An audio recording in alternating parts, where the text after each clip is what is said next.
對於2018年遊戲開發公司寶可夢選擇台南都會公園作為專屬的活動場館以後，2026全球大型的活動卡洛斯台南將再度回來了。5號下午由市府觀光旅遊局甲遊戲開發公司共同來召開活動宣傳的記者會，將要在每年的農曆年期間，公曆2月20到22日，在台南都會公園來登場。今年的活動除了會用看到3大主題起色地，另外還閣首次規劃了夜間超級之夜，要讓民眾對日時到暗暝攏會用體驗遊戲的趣味。我們這個超值之夜，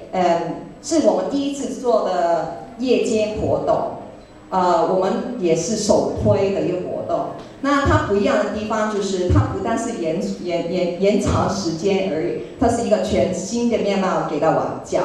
然後玩家可以在晚上的時候延續早上的一個 gameplay 到晚上，而且是一個全新的面貌。2026年 Pokémon Go Tour 在台南，所以說非常歡迎大家在2月20號到2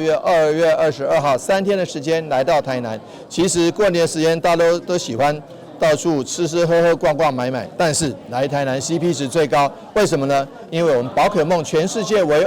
2的這個Go Tour 活動就在台南，不僅白天有活動，晚上有活動，而且非常非常的適合哦。大家知道，在全世界只有2個城市，一個是美國的洛杉磯 LA， 另外一個就是台灣的台南，也是亞洲唯一、全台唯一，所以歡迎大家一起來哦。市府觀光旅遊局長林國華嘛表示，這屆活動除了會用在都會公園看到中央的村莊、海岸研究所、甲山脈地帶以外，夜間還有燈光甲聲景，歡迎全國的民眾甚至外國的觀光客到台南來旅遊。台南新聞林根採訪報道。